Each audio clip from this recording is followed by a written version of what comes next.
Hello मेरे प्यारे दोस्तों मित्रों, तो क्या हाल है। मैं नंदलाल और आप देख रहे हैं यूपी वाले सर। स्टूडेंट्स, आज मैं क्लास 10th का आज मैं एक बहुत ही इम्पोर्टेंट चैप्टर जिसका नाम है दो चरों का रैखिक समीकरण युग्म। ये चैप्टर इतना इम्पोर्टेंट है स्टूडेंट्स कि कॉम्पिटिटिव लेवल में भी इसको आप लोग अगर सही तरीके से कंसेप्ट क्लियर रखते हैं तो आप लोग बहुत सारे क्वेश्चंस कॉम्पिटिटिव लेवल में भी आपको बहुत सारे क्वेश्चन मिलते रहेंगे। तो स्टूडेंट्स, हम बात करते हैं आज कि दो चरों के रैखिक समीकरण को हम लोग कितने प्रकार से बांट सकते हैं, मतलब कितने प्रकार से हल कर सकते हैं। दो चर के रैखिक समीकरण युग्म होते क्या हैं, इसके भविष्य में क्या इस्तेमाल है, आज हम लोग बहुत बारीकी से इसका स्टडी करेंगे। तो स्टूडेंट्स, चलिए देरी न करते हुए अपने वीडियो को स्टार्ट करते हैं। और जो स्टूडेंट्स पहली बार हमारे इस चैनल पर आए हैं उनका बहुत बहुत स्वागत है। और अगर वीडियो अच्छा लग रहा होगा या अगर इस वीडियो से कुछ भी वैल्यू मिला हो, आपको आपके जीवन में कुछ ऐसा वैल्यू मिला हो, तो हमें लाइक और सब्सक्राइब जरूर करिएगा, ठीक है। तो चलिए स्टूडेंट्स, सबसे पहले मैं आज बेसिक में बता दूं आपको कि आप हमें क्या बोलते हैं, फेसबुक पे, इंस्टाग्राम पे यूपी वाले सर के हमारा ये ऐप्स है, इसके बाद टेलीग्राम चैनल पे, व्हाट्सएप पे, और हमें upwalesir.co.in पे हमें कनेक्ट कर सकते हैं या हमारे साथ जुड़ सकते हैं। आप लोग को हर प्रकार की इन्फॉर्मेशन इस सोशल मीडिया के माध्यम से मिलता रहेगा। तो चलिए स्टूडेंट्स, अब हम बात करते हैं कि देखिए स्टूडेंट्स, अभी हम लोग क्या है कि बहुपद कंप्लीट कर लिए थे, वास्तविक संख्या, इसके बाद पॉलिनोमियल भी हम लोग स्टडी कर लिए हैं। जो स्टूडेंट्स हमारे इस चैनल पे पहली बार आए हैं वो हमारे इन दो वीडियो को आप लोग क्लियर कर लीजिएगा। धीरे धीरे ये हम जनवरी से पहले, मतलब बहुत आसान तरीके से, बहुत सुंदर तरीके से कोशिश करूंगा कि आप लोग 100 लाने का प्रयास करेंगे। लास्ट में वन शॉट लूँगा जिससे कि एक एक वीडियो हमारा एक पूरे चैप्टर को समाप्त करेगा और बेसिक्स आप लोग को कहीं जाने की ज़रूरत नहीं है। तो चलिए स्टूडेंट्स, दो चरों के रैखिक समीकरण युग्म आज हम ये चैप्टर स्टार्ट करने जा रहे हैं। तो स्टूडेंट्स, आज आप लोग अपना दिल थाम के बैठेगा और कॉपी लेके और पेन लेके विशेष तौर पे बैठिएगा, क्योंकि यहाँ पे कंसेप्चुअल वीडियो बनने वाला है आप लोगों का, ठीक है। तो चलिए अब हम बात करते हैं कि पढ़ना क्या है। अब जो पढ़ना है हमें, द्विघात समीकरण हो गया है, दो चरों के रैखिक समीकरण। चलिए स्टूडेंट, फुल स्क्रीन में लेते हैं इसको। आज हम बात करेंगे कि दो चरों के रैखिक समीकरण युग्म होता क्या है। स्टूडेंट्स, मैं सबसे पहले आपको बताऊं कि दो चर के रैखिक समीकरण युग्म होता क्या है। तो सबसे पहले दो चरों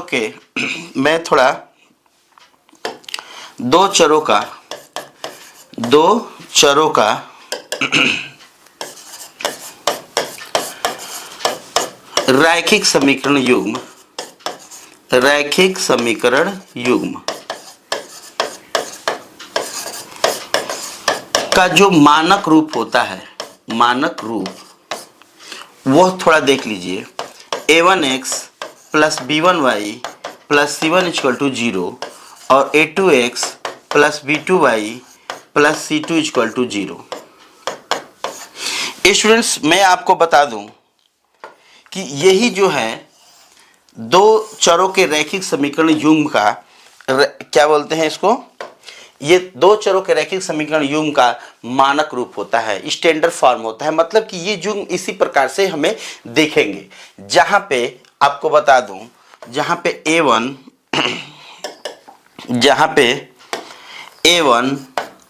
a2 a3 b1 b2 b3 c1 c2 c3, ये जितने भी दिख रहे हैं ये सब रियल नंबर हैं, वास्तविक संख्या है। क्या है ये? वास्तविक संख्या है। वास्तविक संख्या आपको चैप्टर में मैं बहुत अच्छी तरह से समझाया हूँ, है ना। और इसमें दो चर है, x और y, ये जो है दो चर हैं, है ना। और तो यहाँ पे आपको समझ में आ गया होगा कि यहाँ पे दो चर का, ये दो चर x और y है, और रैखिक का मतलब इसमें पावर 1 होना चाहिए, चर का पावर 1 होना चाहिए, है ना। और युग्म मतलब होता है जोड़ा, मतलब दो इक्वेशन होगा, है ना। और इसका जो मानक रूप होगा ये a1x plus b1y plus c1 equal to 0 और a2x plus b2y plus c2 बराबर 0 होता है। तो स्टूडेंट्स अब हम बात करते हैं, ये तो बात समझ में आ गया कि a1 b1 c1 और a2 b2 c2 एक क्या है, वास्तविक संख्या है, वास्तविक संख्या है, और x और y दो चर है। तो दो चर का रैखिक समीकरण युग्म का थोड़ा सा हम लोग डेमो लिए हैं, है ना। अब हम बात करेंगे कि इसको हल करने की विधि क्या क्या है, कैसे हम हल करते हैं और क्यों इंपॉर्टेंट है। मैं बता दूं स्टूडेंट्स, डिजिट पे आधारित क्वेश्चन, आयु पर आधारित क्वेश्चन, भिन्न पर आधारित क्वेश्चन, है ना, समय दूरी चाल पे आधारित क्वेश्चन, बहुत सारे कंसेप्ट इस पे बनते हैं। इसलिए ये चैप्टर मेरे हिसाब से बहुत ही इम्पोर्टेंट है, और यूपी बोर्ड में इसका लगभग हमको अनुमान है कि 6 नंबर 5 नंबर 6 नंबर का एक चैप्टर में से सवाल आता है। बहुत इंपॉर्टेंट चैप्टर है और बहुत प्यारा चैप्टर है, ठीक है। तो स्टूडेंट्स अब हम बात करते हैं कि रैखिक समीकरण युग्म के को हल करने की विधि क्या है, सॉल्विंग मेथड क्या है इसमें। स्टूडेंट्स सबसे पहले हमें ग्राफिकली मेथड है, ग्राफिकल मेथड, है ना, सब्स्टिट्यूशन मेथड, एलिमिनेशन मेथड और क्रॉस मल्टीप्लिकेशन मेथड। लेकिन स्टूडेंट्स एग्जाम्स में ज़्यादातर यही दो मेथड का इस्तेमाल आता है। वैसे तो इक्वेशन हल करने के लिए बोल देता है, दो इक्वेशन दे देगा और बोलेगा कि दोनों इक्वेशनों को हल कीजिए एक्स वाई का मान के लिए। तो उस कंडीशन में अगर दे दिया है कि इस विधि से हल कर दिए, प्रतिस्थापन विधि से, विलोपन विधि से, तो आपको उस विधि से करना पड़ता है। वैसे क्रॉस मल्टीप्लिकेशन विधि इस साल हमारे 2025 के सिलेबस में, 25-26 के सिलेबस में नहीं है ये, है ना। जो नया एनसीईआरटी की किताब आई है उसमें ये क्रॉस मल्टीप्लिकेशन मेथड नहीं है, लेकिन आप लोगों को मैं थोड़ा सा उसका डेमो दे दूंगा। थोड़ा जटिल क्वेश्चनों को ये हल करने के लिए बहुत पर्याप्त होता है। तो स्टूडेंट्स अब हम बात करते हैं एक एक करके कि ग्राफीय विधि में क्या होता है और इसको हल कैसे करते हैं। थोड़ा थोड़ा बात करते हैं एक एक क्वेश्चन से। देखिए ये ग्राफिकल विधि है, ग्राफिकल मेथड, ग्राफीय विधि। स्टूडेंट्स जैसे अब मान लीजिए कि हमारे पास दो इक्वेशन है। देखिए इक्वेशन नंबर 1 है, इक्वेशन नंबर 2 है। ग्राफिकली विधि से हल कैसे करेंगे। स्टूडेंट्स क्लास 9th में आप लोग ग्राफिकली विधि का इस्तेमाल किए हैं, लेकिन लीनियर इक्वेशन 1 वेरिएबल पर काम किए हैं आप लोग। एक वेरिएबल नहीं, 2 वेरिएबल होता था, सॉरी 2 वेरिएबल और एक लीनियर ग्राफ बनता था, मतलब एक लाइन बनती थी। तो उसमें आप लोग स्टडी किए हैं, लेकिन आज मैं आप लोग को पूरे डिटेल में समझाऊंगा कि इसका ग्राफ बनता कैसे है। जैसे स्टूडेंट्स मान लीजिए कि 2x plus 3y equal to 12। मान लीजिए कि यहाँ पे आपका एक कोई इक्वेशन दिया है, दो इक्वेशन है, मैं दोनों का अलग अलग बना दूंगा। यहाँ पे एक इक्वेशन है x minus Y equal to 1। अब स्टूडेंट्स मैं क्या करूंगा यहाँ से कि x y में से कोई एक वैल्यू निकाल लूंगा। चाहे डायरेक्ट भी आप कर सकते हैं, यहाँ पे हमको x y के दो वैल्यू चाहिए हमें, ठीक है। यहाँ पे थोड़ा समझने का प्रयास करेंगे। ये ग्राफ के ये दो वैल्यू का मैंने ग्राफ बना लिया। इसमें भी हमने वही किया, है ना। यहाँ पे एक्स वाई हो गया, है ना, ये हो गया हमारा एक्स वाई, है ना, और यहाँ पे दो वैल्यू के लिए दो स्लैट्स छोड़ दिए, ठीक है। अब हम बात करते हैं कि जैसे मान लीजिए कि यहाँ पे मैंने क्या किया कि y की जगह पे देखिए यहाँ पे कोई भी चीज़ यहाँ पे रख के दूसरा वैल्यू निकाल के इसमें पुट अप कर देंगे। बहुत आसान है, उतना कोई दिमाग नहीं लगेगा। देखिए x y की जगह पर अगर मैं 0 रख देता हूँ, यहाँ पे y की जगह पे 0, तो ये पूरा फंक्शन 0 हो जाएगा। और पूरा फंक्शन 0 होते ही ये अब हमारे पास 2x बराबर 12 आएगा, मतलब 2x बराबर 12, तो x बराबर 6 आएगा, ठीक है। स्टूडेंट्स जैसे जैसे हम बात करते हैं, अब यहाँ पे अगर हम देखेंगे, अगर चलिए अब इसके जगह पर हम रख देते हैं कितना, 1 रख देते हैं। ध्यान से देखिए y के जगह पर अगर हम 1 रख देंगे, जैसे एग्जाम्पल में बता रहा हूँ, 1 मान लीजिए रख देते हैं, बाहर अभी रख रहा हूँ, तो 1 रख देंगे तो ये 3 होगा और 3 उधर जाएगा तो 12 में से कितना है, 3 जाएगा तो 9 हो जाएगा, जो 2 से नहीं कटेगा। तो यहाँ पे थोड़ा सा हम लोग क्या करेंगे कि ऐसा वैल्यू रखेंगे कि बहुत बड़ा भी ना हो, बहुत छोटा भी ना हो, फ्रैक्शन वगैरह डेसिमल में ना आए, तो बहुत बढ़िया ग्राफ खींच पाएंगे। लेकिन चूंकि स्टूडेंट्स बोर्ड में ग्राफ तो गवर्नमेंट देगा नहीं, तो इसलिए आशा बहुत कम रहती है कि ये इस टाइप के कोई क्वेश्चन आ जाए। लेकिन ग्राफिकली विधि इंपॉर्टेंट हो सकता है, आप लोग को भविष्य में इसकी जरूरत पड़ सकती है। ठीक है, चलिए अब जैसे मान लीजिए यहाँ पे हम 2 रख दिए, ठीक है, तो जब 2 रख देंगे y की जगह पे, जैसे एग्जाम्पल में मैंने 2 रख दिया, तो 2x plus 3 into 2 equal to 12 हो जाएगा। तो 3 दूनी 6, तो 2x बराबर हो जाएगा, 12 में से 6 चला जाएगा 6, x बराबर 3 आएगा। तो अगर हमने y के जगह पे 2 रखा तो x के जगह पे 3 आया। तो स्टूडेंट्स यही हमें केवल इतना ही जरूरत होती है इसमें। ठीक है, ये जरूरत नहीं है अभी करंट में क्या है, आप लोग थोड़ा थोड़ा दिमाग लगा लीजिएगा। ठीक है, अब बात होती है कि यहाँ पे चलिए अब मैं क्या करूँ कि x y की जगह पर हम 0 रख देते हैं। ठीक है, y की जगह पर 0 रखेंगे तो x के क्योंकि यह 0 हो जाएगा तो x बराबर 1 आएगा। ठीक है, और x y की जगह पर अगर हम 1 रख देंगे यहाँ पे 1, तो 1 इधर जाके 2 हो जाएगा, तो x की जगह पे 2 होगा। तो यहाँ स्टूडेंट्स हम लोग देखें कि थोड़ा सा आप लोगों को हमने एक ग्राफ बनाने के लिए, लाइन खींचने के लिए हमने क्या किया, एक स्लॉट बना लिया कि x और y के 2 मान निकाल लिए, ताकि इस 2 मान से 2 मान पर्याप्त है। अब और भी मान लेंगे तो कोई दिक्कत नहीं है। ठीक है, अगर किसी प्रकार की कोई प्रॉब्लम आ रही है तो हमें कमेंट जरूर कीजिएगा। ठीक है, चलिए अब हम इसको ग्राफ खींच कर दिखा रहे हैं। ठीक है, तो चलिए अब हम क्या करेंगे कि जैसे स्टूडेंट्स आप लोग ये जानते हैं, इसको मैं थोड़ा सा अलग कर लेता हूँ। चलिए ये है हमारा हिसाब किताब, यहाँ से उठा के यहाँ कर देंगे। ठीक है, चलिए अब मैं बात करता हूँ कि जब मैं इसका ग्राफ खींचूंगा, देखिए स्टूडेंट्स मैंने इसका एक लाइन ड्रॉ कर लिया।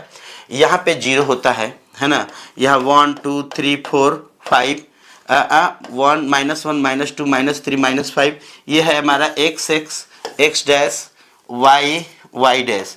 स्टूडेंट्स यहाँ पे x प्लस होता है, इस मतलब 0 से इधर प्लस, ये भी प्लस इधर होता है, यहाँ पे माइनस होता है मतलब इस साइड में, और इस साइड में भी माइनस होता है।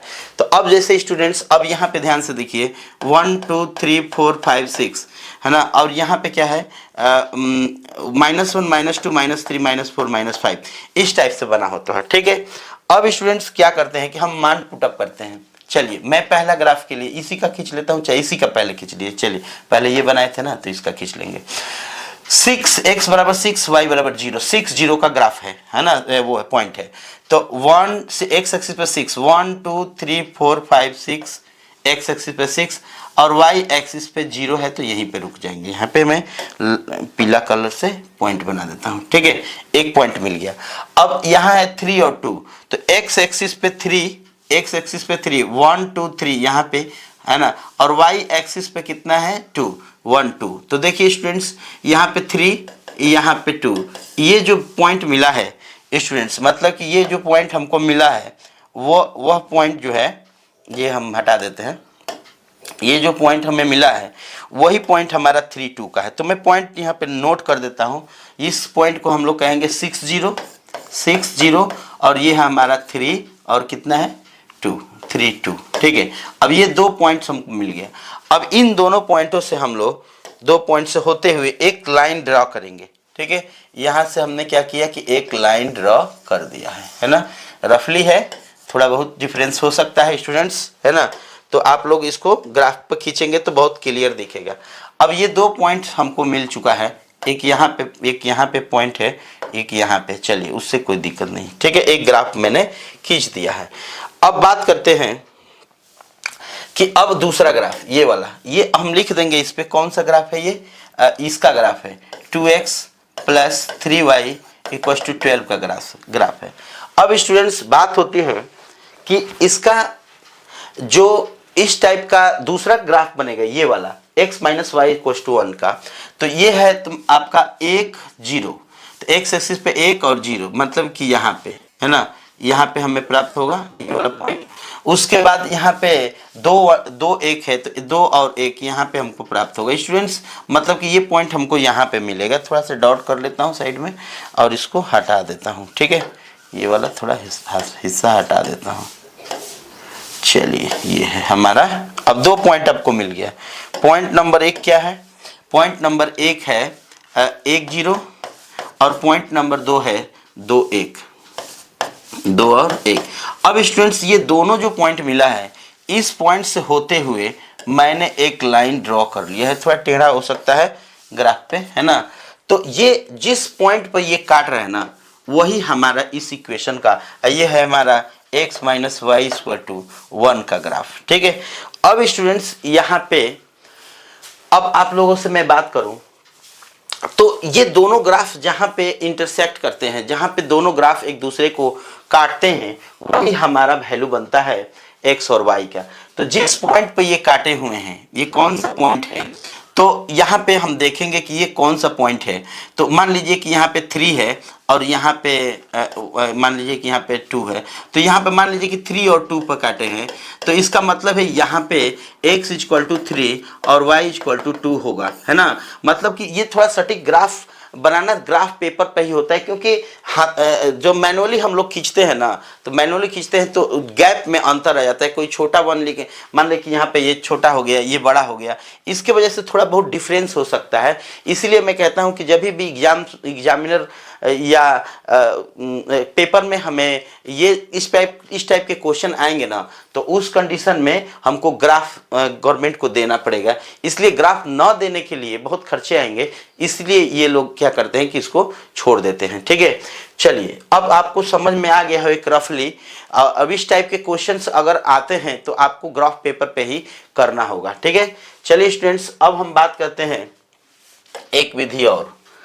चलिए अब यहाँ पे दूसरी विधि है प्रतिस्थापन विधि। देखिए ये इंपॉर्टेंट विधि है, इसी विधि से ज्यादातर हम लोग काम करते हैं, उसी चीज को। अब थोड़ा सा अब हम देखेंगे 3y इक्वल टू 12 और x माइनस वाई बराबर कितना है? 1 है। ये इक्वेशन है 1, ये इक्वेशन है 2। प्रतिस्थापन का मतलब क्या होता है? प्रतिस्थापन का मतलब होता है कि सब्स्टिट्यूशन। इसका ये मतलब होता है शाब्दिक अर्थ। प्रतिस्थापन का मतलब कि कोई सामान है, उसको उठा के दूसरे जगह पर प्रतिस्थापित कर दे, इसी को हम लोग बोलते हैं प्रतिस्थापन, सब्स्टिट्यूशन। तो स्टूडेंट्स, जैसे कहने का मतलब है इसमें हम इसका कैसे इस्तेमाल करेंगे कि कोई चीज उठा के दूसरे में रख देंगे, यही इसकी थ्योरी है। जैसे मान लीजिए कि क्वेश्चन नंबर 2 से यहाँ से मैं क्या करता हूँ कि x minus Y equal to 1 है, तो x बराबर y प्लस 1 कर देता हूँ। माइनस है तो उधर जाएगा, प्लस हो जाएगा। ये x का जो मान आया है ना, इक्वेशन नंबर 1 में पुट कर देंगे हम। देखिए और यहाँ से मैं इक्वेशन नंबर 1 में पुट कर रहा हूँ। जैसे 2x plus 3y equal to 12। अब x का मान लीजिए कि यहाँ पे 2 और x का मान y plus 1 plus 3y equal to 12। तो 2y प्लस 2 इक्वल टू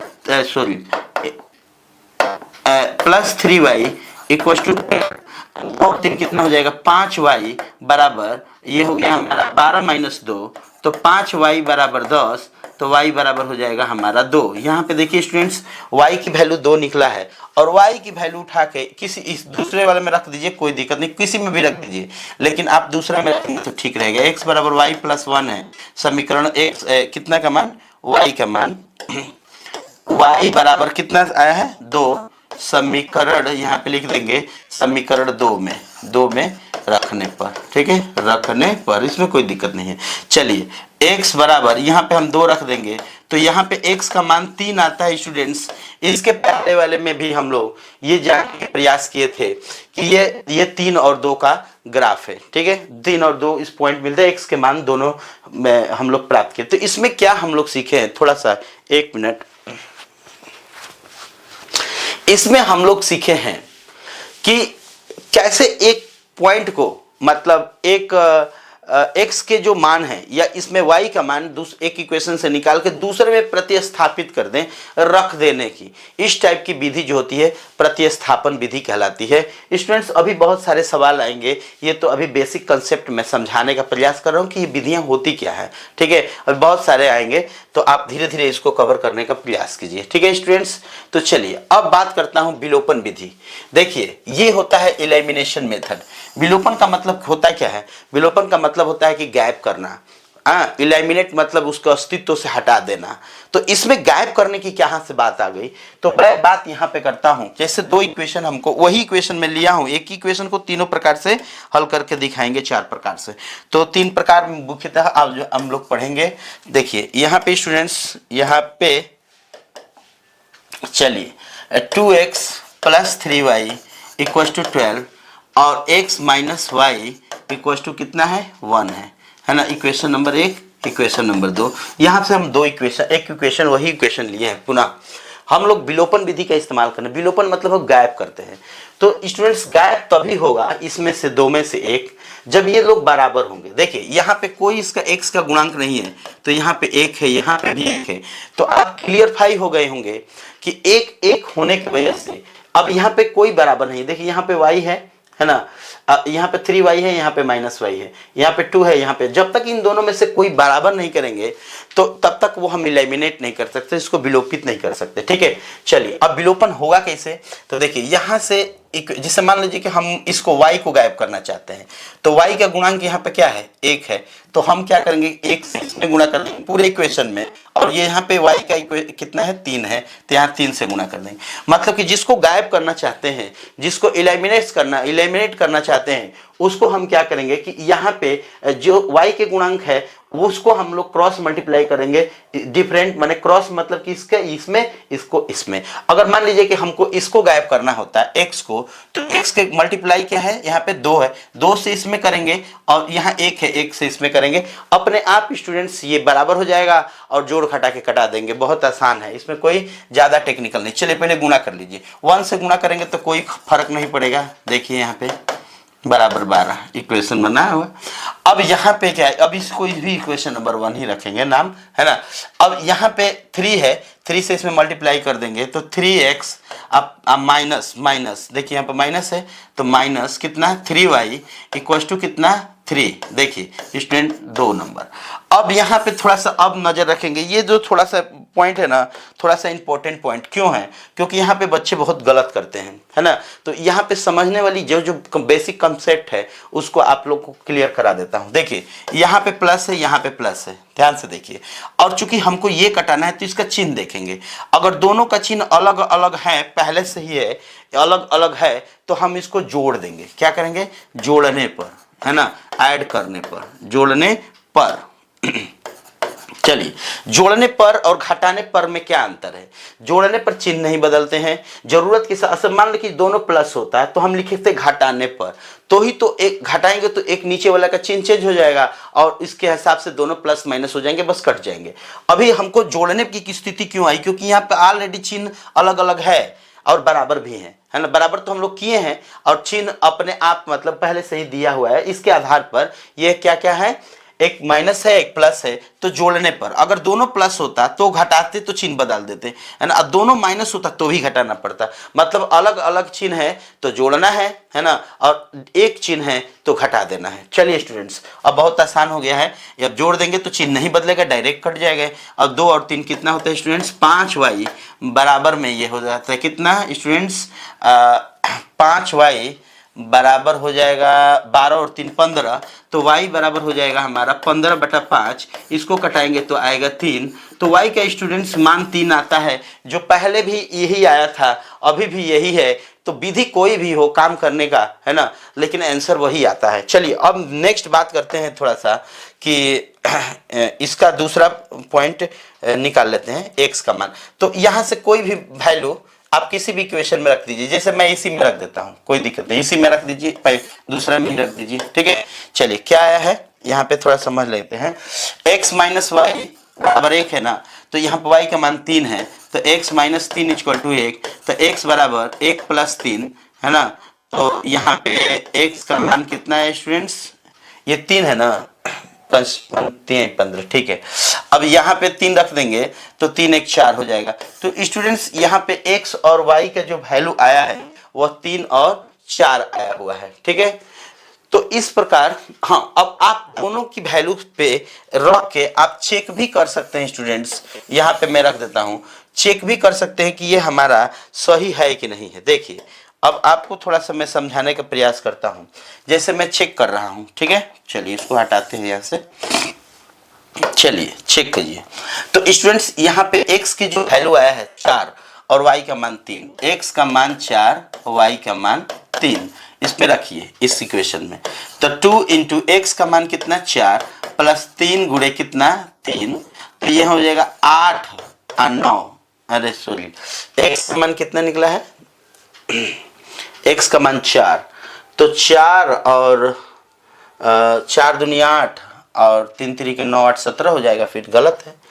अब मैं थोड़ा सा बैक कहता हूँ कि ये गलत क्या हुआ है, 5y 5x और सॉरी यहाँ गलत हो गया, मिस्टेक हो गया है, ठीक है।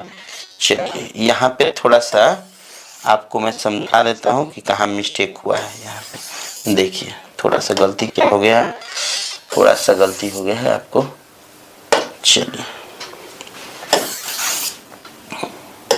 चलिए अब मैं देख, यहाँ पे जो ये क्रॉस हुआ है ना, क्रॉस हुआ है तो 3 और 2 कितना 5x ना होगा, यहाँ पे 5x बराबर कितना हो जाएगा 15, तो x का मान हो जाएगा 15 बटा में कितना 5, तो x का मान आता है 3। x का मान जब 3 आ जाएगा तो x का मान उठा के इसमें किसी में भी रख देंगे, तो x minus Y equal to 1, यहाँ पे x का मान 3 माइनस 1 बराबर 3 माइनस वाई बराबर 1, y को इधर भेज देंगे माइनस और इसको इधर भेज देंगे, तो 3 माइनस y का मान 2 आ जाएगा। तो स्टूडेंट्स यही x का मान जो 3 आया है, y का मान 2 आया है, यही जो 2 मान है ना, इस ये हमें पिछले भी क्वेश्चन में हमको प्राप्त हुआ था। मतलब ये तो क्वेश्चन वही है, अलग अलग विधि से हल कर रहा हूँ, आंसर सेम आ रहा था, ठीक है। तो चलिए स्टूडेंट्स अब हम बात करते हैं, इसको थोड़ा सा यहाँ पे शिफ्ट कर देते हैं, ठीक है। अब हम बात करते हैं स्टूडेंट्स कि किस प्रकार इसको चेक कर देंगे। देखिए अब हम चेक कर रहे हैं, ये हम चेक कर रहे हैं, ठीक है। इसमें क्या है x माइनस, देखिए यहाँ पे 2, यहाँ पे पहले में 2x के जगह पर अभी 3 और 3 गुणे y के जगह पे क्या है 2, तो स्टूडेंट्स 3 दूनी 6 plus 6 answer 12, right hand side ये हमारा क्लियर होता है। इससे क्लियर है कि ये हमारा क्वेश्चन बिल्कुल सही है। एक इक्वेशन में से पर्याप्त है रख के चेक करना, दूसरे में भी आप रख के चेक कर सकते हैं। जैसे x minus Y equal to 1 दिया है, तो x का मान कितना है 3, 3 माइनस 2, तो इसका जो वैल्यू आएगा 1, तो ये भी 1 है, ये भी 1 है। इस प्रकार दिस क्वेश्चन इज राइट। अब हम बात करते हैं स्टूडेंट्स, अभी तो थोड़ा सा टाइम का अभाव है, पुनः आपसे हम मिलते हैं अगले वीडियो में। तब तक के लिए जय हिंद, जय भारत।